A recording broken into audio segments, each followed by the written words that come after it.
Employees at the Ben & Jerry's location on Church Street in Burlington are scooping up more than just ice cream. They're scooping support from the company to unionize.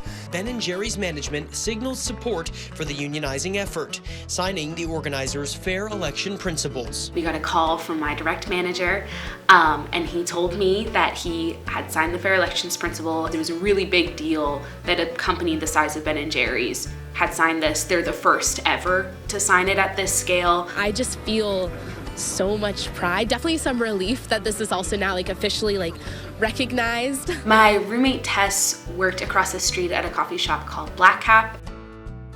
Living with Becca and seeing the success and the progress happening at Ben & Jerry's was really surreal and cool to see. So I started to think that maybe we could make something happen at Black Cap. Following the unprecedented success of the Scoopers United campaign thus far, we are launching our own unionization as Black Cap Workers United.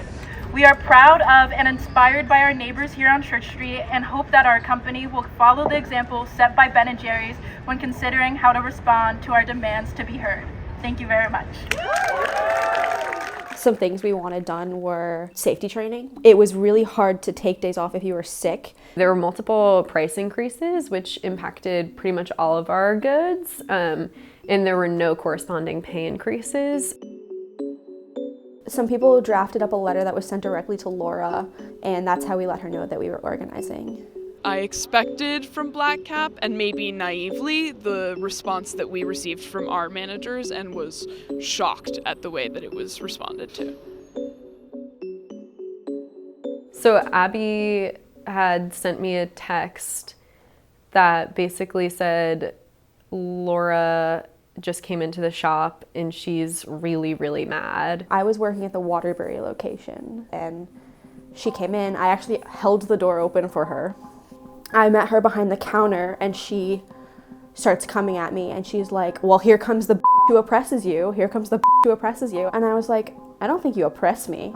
That's not what happened. She was like, you signed that thing. You signed it and it calls me an oppressor. She was like, the 10% service fee that was going to your tips, now that has to go to legal fees to fight the union because I have lawyers and you're gonna lose. She was touching me at this point. She would grab my hands, like my hands in between her hands like this, or she'd hold on to the sides of my arms.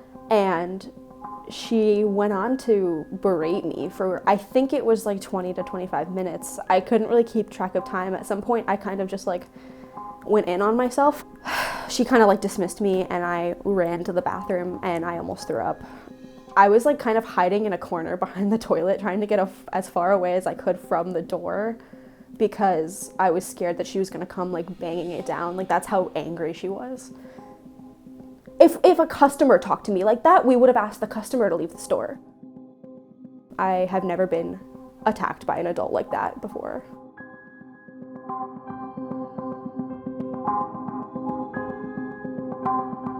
So all of a sudden, we had this meeting with two HR people who we maybe met once here and there, if they came into the shop for coffee, and this dude, Zach, and we had no clue who he was. We kind of all sat in a circle in the back of the shop. And they gave us pizza. We were all pretty nervous because we weren't sure what to expect.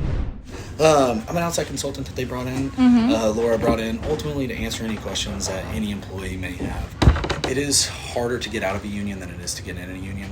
The analogy I use is like a marriage. It's you can go to Vegas and get married in for $8, right? But getting out that divorce is a little messier. Right now, it is coming down to it's hemorrhaging cash. These labor relations attorneys are expensive. I've worked for hundreds of clients over my years, and I'll tell you, every single one of them would rather take every dollar that they've ever paid me and give it to every single one of their employees, right? Because ultimately, you guys are the ones you're the heartbeat of the business, right? Laura would like a second chance in order to change some of these things. We later came to find out that Zach actually works for this right-wing union busting company called Sparta Solutions based out of Oklahoma.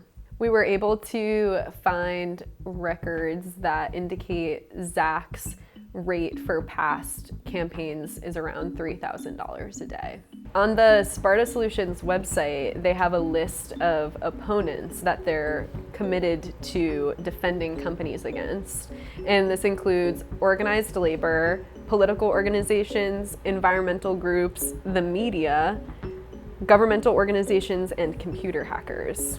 So I found out that the leader of the Sparta Solutions company operates under the pseudonym Jack T. Black because he has been charged with multiple felonies, including property theft between $10,000 and $20,000 and unauthorized use of a vehicle. Hiring Sparta Solutions is a complete contradiction to everything that Black Cap claims to stand for as a company.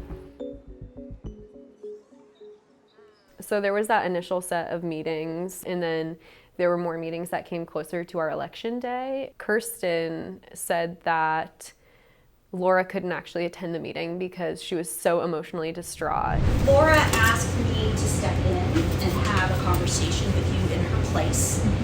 She is having a really hard time, and she is extremely emotional right now. She's very emotional, and even while I was with her, she was crying again. Dana and I were very worried about her the other day because she was not looking good. Meaning, you could tell her anxiety was extremely high. I mean, she has lost sleep. She has cried almost every time I've talked to her. This is her baby, right? This business she started from scratch, and it's her baby. She's feeling hurt. And some pain and anxiety because throughout the summer, as we got closer, the spring and summer, as we got closer to our election, people were growing more scared and hesitant. I was the person who observed the election, seeing like a yes and then a no and then a no and then a no, was one of the most devastating and shocking experiences of my life. I could not have been more surprised. She was able to use what she knew about her employees as compassionate people to manipulate them into voting no. It's just sad that it ended the way that it did.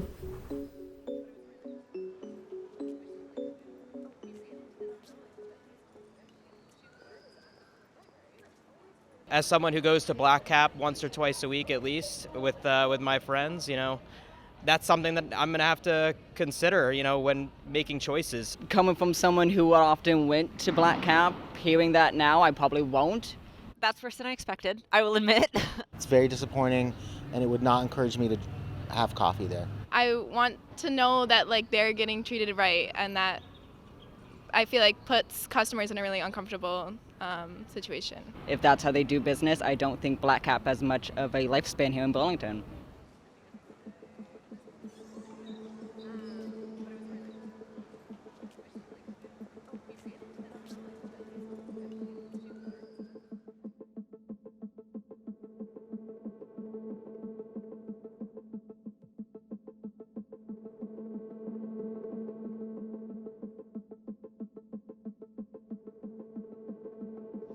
Hey, how's it going? Like they said, my name is Ben. I work for Black Cap Coffee down the block. We unionized, our shop unionized at the beginning of this year. We were right on the cusp of signing a completed contract. And then on Monday, we got a letter out of nowhere from the owner telling us that she was closing our shop permanently. She gave us some reasoning about how sales were down and it was unsustainable, but there's no proof of this at all. She refuses to open the books to give us any evidence of this. So right about now, the staff is walking out. They're shutting down the store, they're walking out, and we're going on strike.